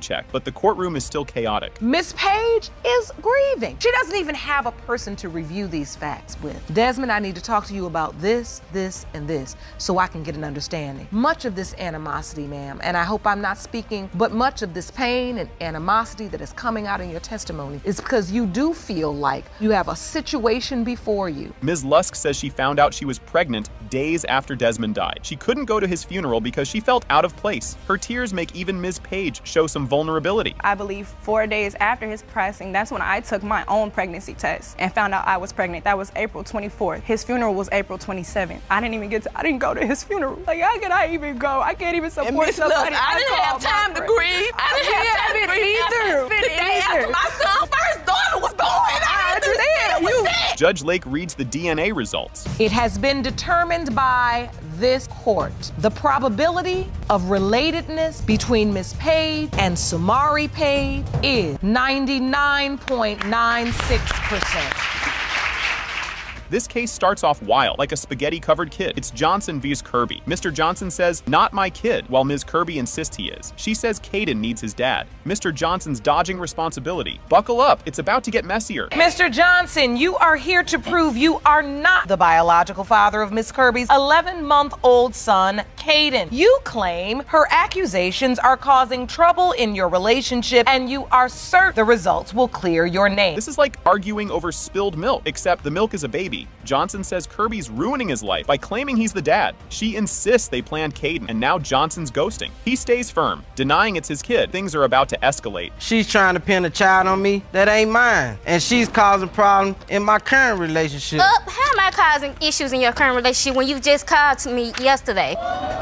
So what are you talking about, sir? I'm not trying to keep up with you. I just wanted to know, is this really happening? So you think she's trying to pin a baby on you? Yes, Your Honor. Johnson drops a sad bombshell. His dad abandoned him. He claims he'd never leave a kid unless it's not his. Kirby says he's doing exactly that to Caden. Johnson repeats, that baby ain't mine. And next, it's all about who looks like who. Mr. Johnson, did you grow up with a father in your life? No, Your Honor. I was premature. I was in the hospital for 6 months. While I was in the hospital, my baby have issues. My father abandoned me. Now you abandoned Caden. I would never do a child like that I know that's mine. And this baby is not mine. And so you're saying you know what it feels like to be abandoned? Yes, Your Honor. They met during a blackout, went shopping, exchanged numbers, then boom, sex. Kirby says she liked him, but Johnson says it was just a fling. Their stories clash and the judge tries not to laugh. But there's more drama when they reveal who else was around. We was working at this job and then we had a blackout. During the blackout, we decided to go to the store. We in my car, driving to the store. Charmaine started talking sexual. Why would I talk sexual to you when I'm dealing with someone? Wait, what was she saying?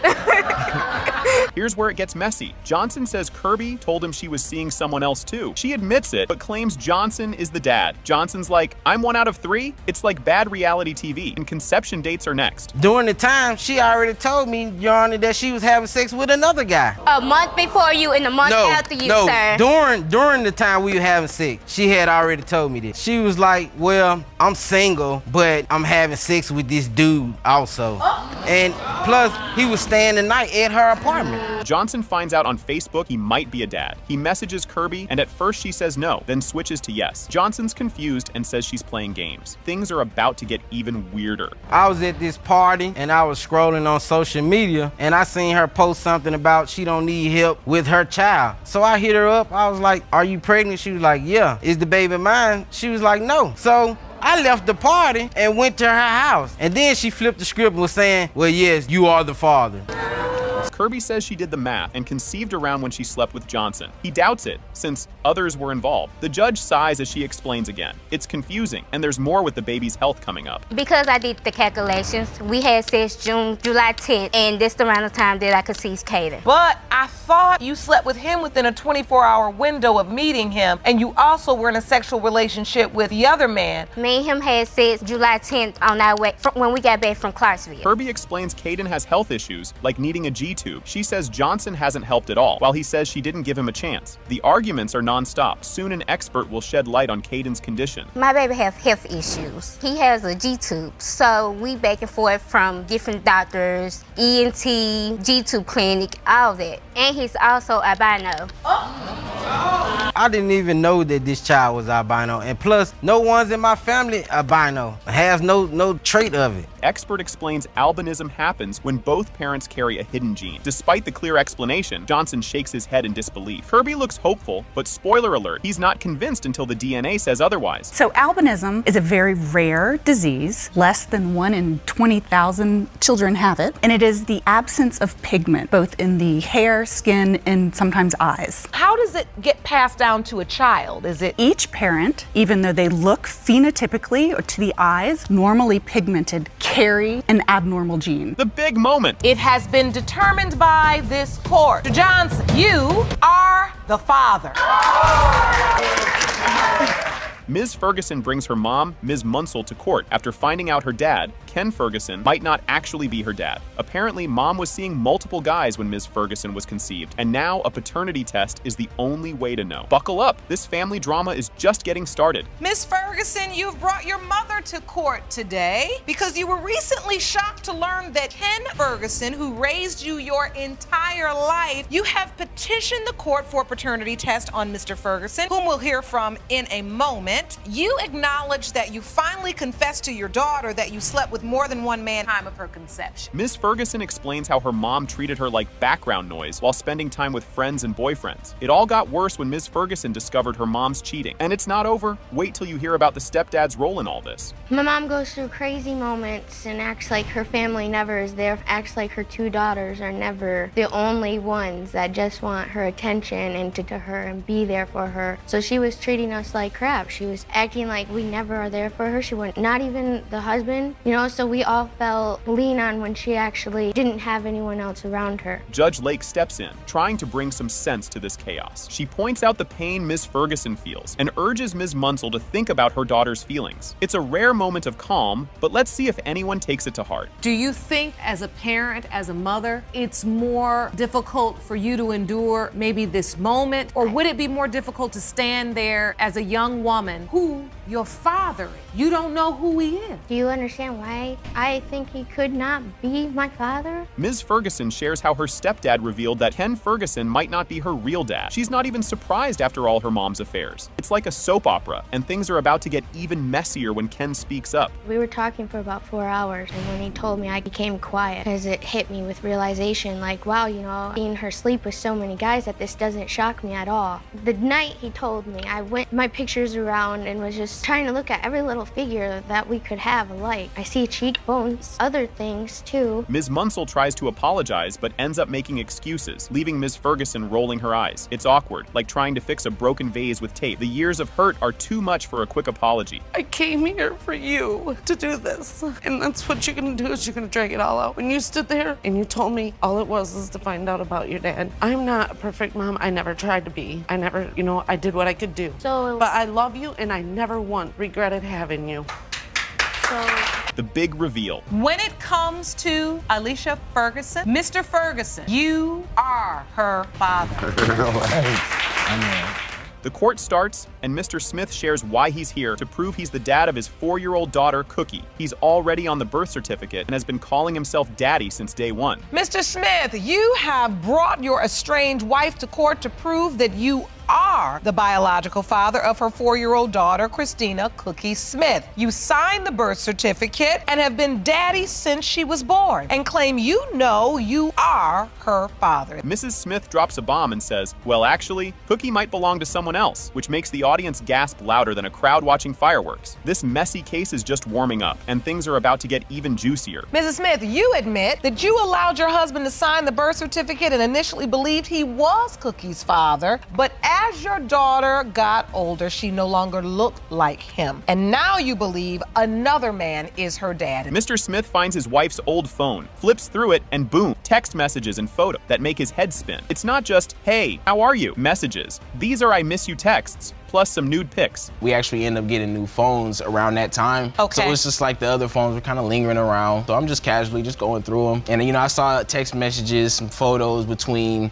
my wife and some other cat. I miss you. You know, when you miss a person, you know, apparently you've seen them before. You know, nude photos. Oh! You know what I mean? He packs his bags, calls his mom, because of course you go to mom in times like this, and moves out. You won't believe what happens next. Just wait. It's about to get even crazier. So what happened, Mr. Smith, when you see these text messages? I basically, you know, I let my parents know what was going on, and I packed up and I left. I had to, just to, you know, because she's my support. You know, she helps me on everything. You know what I mean?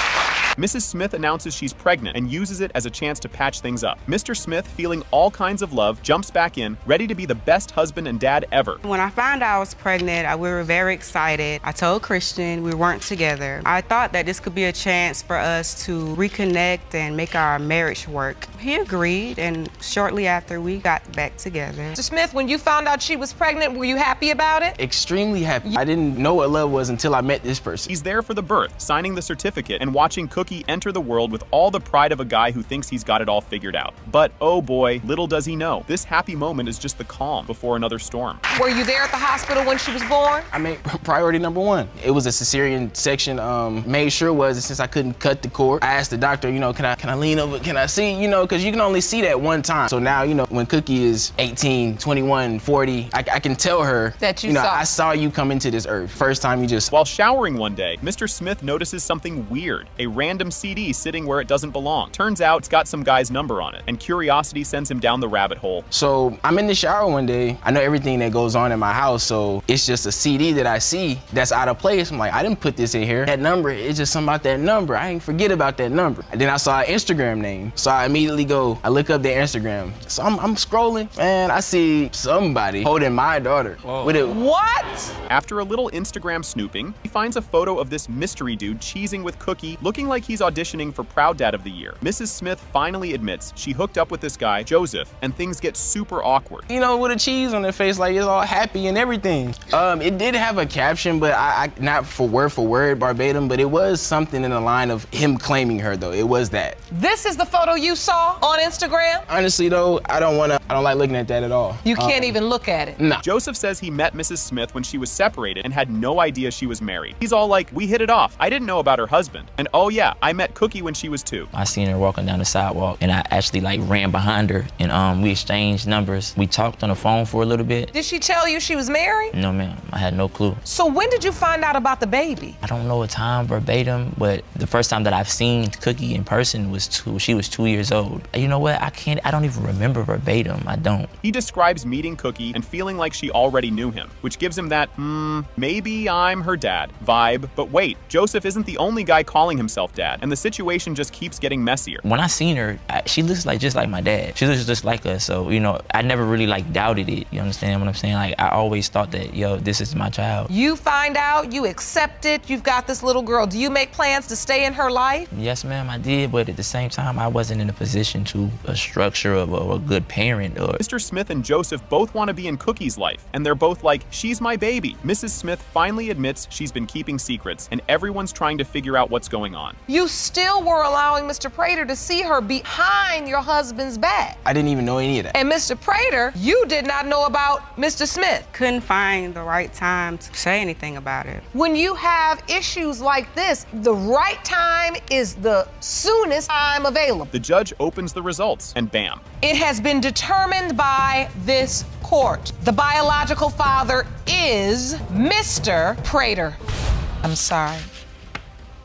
The only thing I'm trying to do is just try to find out who my baby father is. Because he's 43 years old, he don't want to work. But you slept with him without protection. Yeah, I did. So at this point, the insults are irrelevant. Yeah, it is. And I'm not saying he is my father. I'm not saying he's not. I'm just here to find out. And I was 11 years old, and it took 5 minutes to get in contact with him. So you telling me it took you 21 years to find me? How was it that hard? So you must have not been searching. This story starts wild and stays wild. Ms. Johnson says Mr. Rice is her baby's dad, but Mr. Rice is like, nope, not me. And just like that, we're off to a drama-filled start. You have summoned the defendant to court today to prove that he fathered your 6-month-old son, Jeremiah. Yes, Your Honor. You are furious that he never met your baby and plan prove paternity today. Mr. Rice, you say you are 100% certain you are not her child's biological father, and you claim to know who is. It all began after a breakup, a rebound, and a lot of drama. Ms. Johnson and Mr. Rice got too friendly, and suddenly, a baby was on the way. It's already messy, and trust me, it gets juicier. I want to say June, the end of June, me and my boyfriend, we broke up. I was in my feelings, so I took comfort in Mr. Rice. We were friends prior to that. It went further than expected. We had sex, and I found out I was pregnant in September. Ms. Johnson found out she was pregnant at the doctor's office. She thought Mr. Rice would be thrilled, but he was more, wait what, than yay. And from here, things spiraled into doubt and accusations. I had just a regular doctor's appointment. I wasn't feeling good, and when I got in there, she was like, "You're pregnant." And at first I was in shock. I was freaking out, okay, I'm pregnant. Me and Mr. Rice had already talked about, he said he wanted kids, and I didn't think it was a problem. I thought he would be happy that I was pregnant. And he was happy. Then I just... Mr. Rice was excited at first until Ms. Johnson said it might be her ex's baby. And once that doubt started, it grew fast. Let's just say trust didn't last long here. Yes, I was excited about it until she decided to tell tell me it could be her ex's baby or it could be my baby. How did she tell you? I had left my phone in my brother's car. I was at school, and he came and told me about it. And then I got on the phone with her, and she told me. How did he tell you it was on your phone? Because she was calling my phone. Oh, she was I messaged his friend. Ms. Johnson revealed she got an STD, and Mr. Rice was like, "Excuse me?" He tested negative, which only made him doubt more. And yes, it's about to get even more awkward. I go to about one doctor's appointment with her, and after that, she tells me she has an STD. But the doctor calls me the next day and tells me, "Sir, you don't have an STD at all." That doesn't make sense to me at all, Your Honor. I wasn't having sex with anybody but him during the time. So there was no way that he didn't have it because I wasn't sleeping with anybody else. Mr. Rice says the pregnancy timeline doesn't add up. Ms. Johnson told him one thing, but the baby's birth date didn't match. He's definitely not buying her story at this point. Because when she told me she was a month pregnant, it was in October. The baby was supposed to be born in June. The baby was born in April. Oh, the timeline was off from the conception date she gave you. When she goes to the doctor and find out how long she is, if she was 2 months pregnant, it would be James' baby. But if she was 1 month pregnant, it would be my baby. And she told me out of her own mouth. In walks Ms. Johnson's ex, Mr. Williams, ready to stir things up. He's been acting like the dad, but isn't sure if he actually is. Now we've got 2 possible dads and 1 big question. When we got back together like September, I've been there since day 1. Like doctor's appointments. You and Ms. Johnson were still sleeping together during the time they were sleeping together because she admitted she got an STD. Did you have one that you could pass to her? No, ma'am. Because we had took a test too and I didn't have it. You did not have it? Yes. Ms. Johnson admits she had feelings for her ex the whole time. She also told Mr. Williams that Mr. Rice was the dad. If you think that clears things up, it doesn't. Who did she tell you was the father of the child? Mr. Wright. I was angry at him because of a situation that we had went through before we broke up. So no, I didn't want him to be the father. You admit you thought at some point that there was a real possibility you were the child's biological father. Yes, ma'am. Do you still in the back of your mind think that way, despite what she tells you? Yes, ma'am. Mr. Rice says he tried multiple times to get a DNA test, but Ms. Johnson kept dodging him. He even offered to pay, but she ghosted him every time. It's like a never-ending game of hide and seek. And she told me I could come up there and I could get my DNA test done. But maybe an hour or so later, she decides to text me and call me back. The DNA test people were not in the building. So I said, okay, she said you should come tomorrow on a Saturday. This was a Friday when he was born. So I called myself while I was still at work. She says, you can get a DNA test done, but I don't have $200 to $400 to pay for it. I said, I'll pay for it. The baby's middle name is Samaj, which is James spelled backward, a nod to her ex. Ms. Johnson says it's credit for helping out, but Mr. Rice is not having it. No extra credit here, he says. Jeremiah is 6 months old. Yes, Your Honor. He has your last name. Yeah. But what's interesting is I did notice when I look at the birth certificate, baby Jeremiah has a middle name, Samaj, which is James. I felt like since he was there from day 1 that he should get some kind of credit for, being there and taking care of him. I didn't feel like that was a problem. The DNA results are in. It has been determined by this court. The biological father is Mr. Rice. You are the father. This story kicks off with a bang. Mr. Lewis has been waiting 44 years to prove Mr. McAllister is his dad, but Mr. McAllister isn't convinced. The rumors are messy, and trust me, it's only getting messier from here. Stay tuned for the drama. Mr. Lewis, you say you've always known the defendant is your father and say his paternity denials are mere excuses as to why he was not there for you. You hope today's results put an end to this 44-year-old mystery. Mr. Lewis pours his heart out about growing up without a dad in South Central LA. It's sad stuff. You can tell it still stings, but it's not over yet. Mr. McAllister's side will flip everything upside down. How has Mr. McAllister's denial affected you? Well, growing up in South Central Los Angeles, it was tough not having a father there. Knowing that you have one, just different things that went on through my life that, not having a man there to answer different questions, it made things a lot tough for me coming up, but thank God that everything worked out. If you think it's messy, it gets worse. Mr. McAllister heard all kinds of wild rumors, like it might even be his cousin Michael. And at one point, Mr. Lewis's mom said his dad was dead. Cousin? Dead? Alive? It's like a chaotic soap opera. I traveled to Los Angeles back in '81, and I ran into a relative of the family. This individual told me that their relative had my son. I got the information and I called Mrs. Lewis and I asked her, do we need to talk about something? And she said, no. I said, what about your son? What's going on there? Her ex-wife? I said, his dad is dead. I said, yes, his dad is dead. Mr. Lewis took up football to avoid trouble and stay on the right track. He thinks his mom lied about his dad being dead to protect him. Honestly, you can see why she did it, but what happens next is going to blow your mind. It was tough, you know? I mean, growing up, thank God I gravitated to football because there were opportunities to get into gangs being in South Central Los Angeles. My mother, she protected me because I'm sure there was opportunities that she let him know. When she told him, and I'm not sure if she did say that, but actually my mother, if she did say he was dead, it was to protect me because we had already moved. Years later, Mr. McAllister hears someone might be his son. He meets Mr. Lewis, who's 16 at the time. Sweet, right? Not really. Mr. Lewis thinks Mr. McAllister only showed up because he's a good football player. Drama level, maximum. When I finally found out about that there was a possibility here, I reached out to him and I told him I was going to be coming to Los Angeles and I would like to meet him. He was 16 at the time. You know, I just wanted to get to know him. I wanted him to get to know me. Because of a credible friend of mine that I dated for years told me that there was a gentleman that was looking for me, saying that I was his father. Moment of truth. It has been determined by this court. Mr. McAllister, you are the father.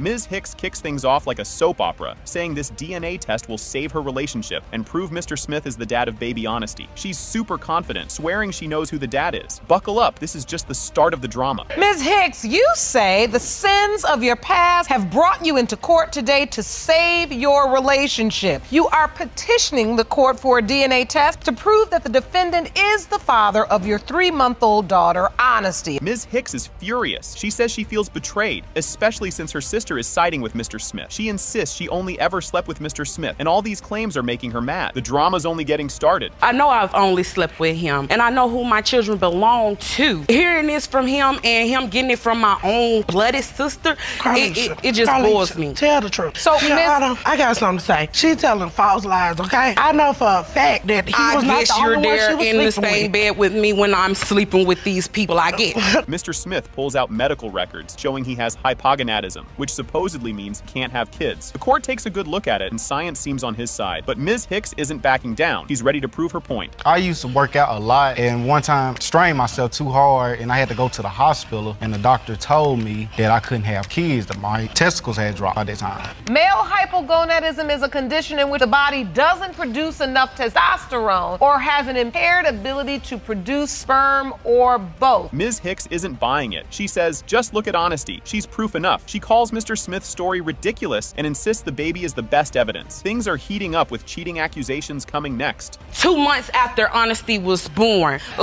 She's living proof that you can have kids. I didn't make this baby myself. Mr. Smith, you seem confident. She knows good and well that it's not your child. Yes, Your Honor. And why do you think she knows that? I told her, once her son was born, she was cheating a lot of time with multiple men. Mr. Smith claims Ms. Hicks wasn't loyal, bringing text messages as proof. The crowd gasps as the drama shifts from a baby to trust and lies. But wait, Ms. Hicks's sister is about to make things even worse. I went through her phone and found text messages, and it said when I can get that kitty cat.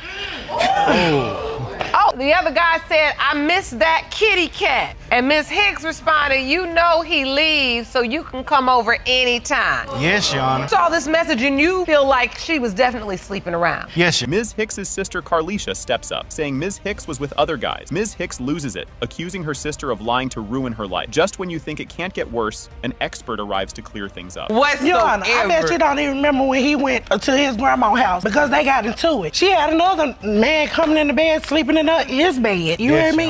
Over there for 2 days. Do you remember? I did not have I did not have another man there. I know who my child belongs to. I know who every one of my children belongs to. Dr. Gator explains hypogonadism, saying it doesn't mean Mr. Smith can't have kids, it just makes it harder. Suddenly, Mr. Smith's argument looks shaky. You know what that means. DNA test time. So hypogonadism is when the body doesn't produce enough testosterone. You can either be born with it or you can develop it later in life. Usually from things like infection, injury to the testicles can also cause it. Nature gives us 2 testicles, and so usually it has to be a bound injury to not one, but both testicles to actually cause hypogonadism.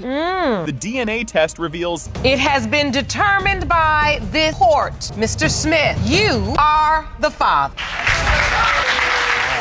This story kicks off with 3 possible dads, 1 confused mom, and a 2-year-old stuck in the middle. Miss Hatcher had relationships with 3 guys around the time her son was conceived, and she's here to find the real dad. The drama is already so thick you could cut it with a butter knife. Brace yourselves. Ms. Hatcher, you confessed that at the time you conceived your 2-year-old son, Josiah, you had sexual relations with 3 men. Now, you don't want your son to suffer for your mistakes, so you've requested paternity testing on all 3 men. Miss Hatcher drops a reality TV-level timeline, dating all 3 men at once, and using a color-coded calendar to explain it. Just as everyone's piecing it together, Mr. Scott butts in with a rude comment that gets him a verbal smackdown from the judge. The chaos is real, and it's about to get messier. At the time, I had sex with 3 different men around the same time my son conceived. I did have a 5.5-month fling with Mr. Scott. No, Your Honor, that is not true. It was just sex, period. That's what a fling is. Not to me. And I had a one-night stand with him around the time. And I also had a one-night stand with Mr. Blake. Mr. Scott throws out another disrespectful comment, and the judge shuts him down immediately. The courtroom erupts with gasps, applause, and some serious side-eye from Miss Hatcher. Just when it seems like it might calm down, Mr. Scott's attitude shows there's more drama coming. Did you use protection? No, we did not. How much did he pay? Excuse me, Mr. Scott? You're gonna be respectful in this courtroom. He is very ignorant. He is just recently, he knows that we don't have a working refrigerator and a stove. And he comes over to my house and he still has the same attitude, nasty attitude that he has now. Mr. Scott takes the stand and claims he stepped up as the dad, signing the birth certificate and buying diapers, until Miss Hatcher brought up a DNA test. He tries to sound like the good guy, but his frustration is showing. You can tell he's not done stirring the pot and things are only heating up. And when she came and told me she was pregnant, I believed her, because she's a woman who knows her body, who's supposed to know her body, who knows what she does. So when the baby was born, were you in the hospital? Yes, ma'am. I was there for him. And did you sign the birth certificate? Yes, ma'am, I did. I have it right here. Taking care of the side, letting him come to my house on football Sundays. I watch. That man is not doing any of that. Mr. Blake walks in all calm, then admits to a one-night stand with Miss Hatcher and says the kid might be his. He mentions some booze blurring the details, and everyone laughs until Miss Hatcher says her son looks just like him. Now, people are comparing shoulders and feet like it's some weird family game. We got a hotel room that night. Possibility it could be mine. If it's mine, I don't have a problem taking care of mine. Was it protect sex on that day? We had a little alcohol, but I think so, Your Honor. Well, first time we did use protection, and then the second time we did. Your Honor, it wasn't no second time. We had sex twice. I only remember one time. I know I wasn't that drunk, Your Honor. Miss Hatcher points out her son's physical traits, saying he's built like Mr. Blake, broad shoulders and flat feet included. Mr. Blake looks like he's hearing this for the first time and can't decide if he's amused or horrified. The spotlight shifts to Mr. Sneed, but it's still a circus. He could be a possibility because the way my son is built, the way he's growing up. How many people you got to test before you find out? Okay, well, as many as it takes in this courtroom. You say your son, you feel like he's built like Mr. Blake. Well, he got broad shoulders like Mr. Blake. You know, his hands are thick, his feet are flat. I really don't know Mr. Blake that well. Mr. Sneed isn't even in court, but his name gets dragged back in as Miss Hatcher compares her son's flat feet to his. The crowd's connecting dots faster than a kid with a puzzle. The calendar just adds to the confusion, and you know this drama isn't done. He has flat feet like Mr. Sneed. I thought he had the flat feet. The only thing I'm trying to do is just try to find out who my baby father is. Because he's 43 years old, he don't want to work. But you slept with him without protection. Yeah, I did. So at this point, the insults are irrelevant. Yeah, it is. The results are in, and it's like waiting for your mom to check your report card. Thick suspense. When it comes to Mr. Scott, you are the...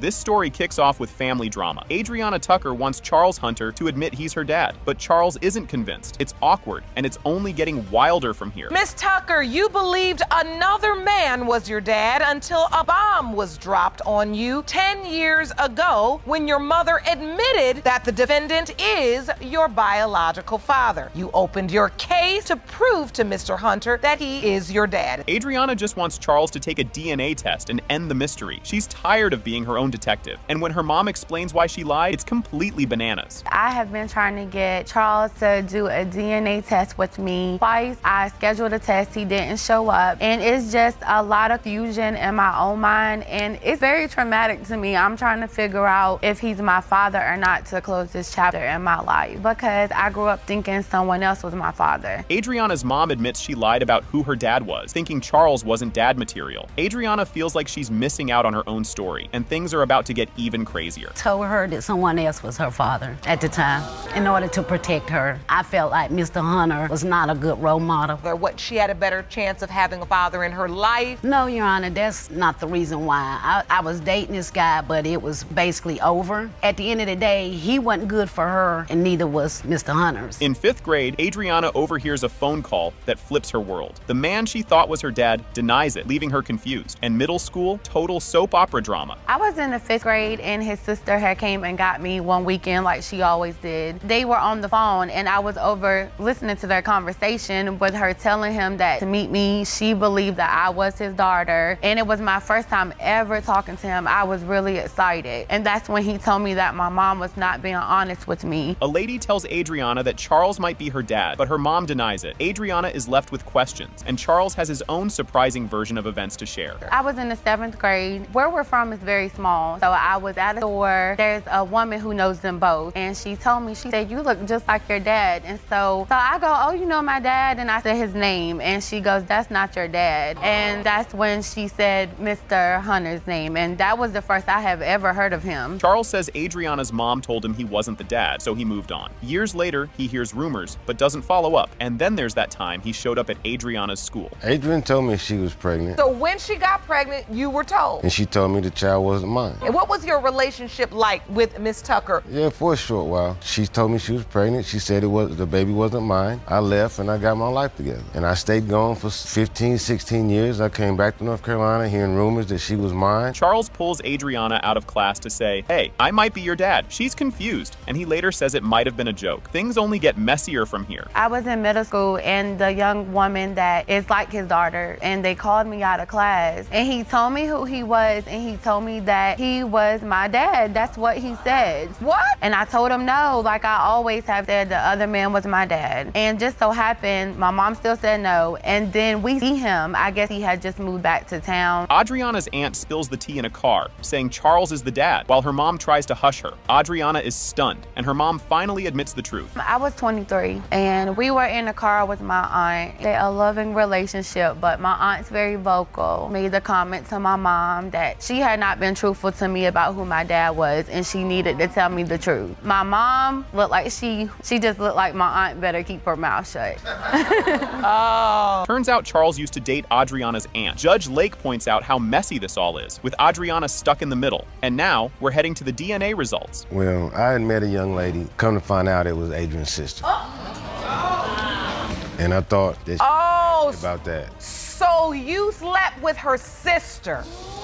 Did you know this? This has nothing to do with my sister. When I came back to Carolina, Adrian wouldn't speak to me. She wouldn't talk to me. She had nothing to do with me. Mr. Hunter, you are not the father. Jasmine finds out at 9 that the man she thought was her dad isn't, and her real dad is Cannon Little. Cannon denies it, talking timelines and all. It's a wild start, and things are only getting messier. Ms. Degree, you say your whole world changed when you were just 9 years old, and your mother revealed to you that your dad was not biological father. She then told you Mr. Little was your father, yet claimed he's denied you ever since. Yes, Your Honor. Jasmine calls Mr. Little saying, hey, I think you're my dad. And he's like, nah, DNA test first. Her mom's not happy, thinking he should have been more understanding. It's awkward and about to get worse as Mr. Little pulls out some strange evidence. So when I was about 11 years old, I got his number off a family member that's married to his family member. And I called him up on the phone and I told him who I was, who my mother was, and what I believe. And he told me that he don't know, he need a DNA test, he don't think so. Mr. Little shows a 24-year-old calendar to prove he's not Jasmine's dad. Seriously, who keeps that? The dates don't add up, but nobody buys it. Things are weird, and the child support drama is heating up. You got a calendar from 24 years ago? Hey, listen, baby, I do my homework. You got a calendar from 24 years ago? Hey, Dig, I do my homework. Sure, you right. All right. What you did is you created a calendar. Exactly. To illustrate. I created a calendar to illustrate, but 3 months later, she told me she pregnant a month later. I don't know if she Houdini or what. How do you come up 3 months later? Your evidence. Mr. Little says he ended up on child support, even though he was told Jasmine wasn't his. He claims court tried to test him, but Jasmine Jasmine's mom didn't show. Jasmine's not convinced. She thinks he just cares about money. I'm at work. HR came to me and said, you need to call this number. I call this number. They tell me they taking money out for Miss Degree. I'm trying to figure out what's going on. It's not my child. She done told me twice it wasn't mine. Now she got me on child support. You should have wanted a blood test. Hold up. I got that too, baby. I got that too. Hold up. I got this right here. Hold up. I got this right here from the court, and they tried to get in contact with her. Jasmine shares her side. She felt abandoned, especially since it took her 5 minutes to find Mr. Little when she was 11. She's not mad, just wants answers. Her brother then steps in to back her up. He said he been searching or whatever like that because the child support. And I'm not saying he is my father. I'm not saying he not. I'm just here to find out. And I was 11 years old, and it took 5 minutes to get in contact with him. So you telling me it took you 21 years to find me? How was it that hard? So you must have not been searching. Corey, Jasmine's brother, talks about stepping up as a father figure and how Mr. Little hung up on Jasmine when she called at 11. He's not holding back, and it's about to get real with the DNA results. For years, I've watched over my sister. You know, the male figure in her life that she looked up to, because my mom worked hard for us, and we had mostly everything we needed. It was times I didn't even want to say things about my father or that she had a hole in her because there was one. And that's what, like this photo, if you think about it, it's almost like, what if the test says not? DNA results are in. In the case of Degree B. Little, when it comes to the paternity of Ms. Jasmine Degree, Mr. Little, you are her father.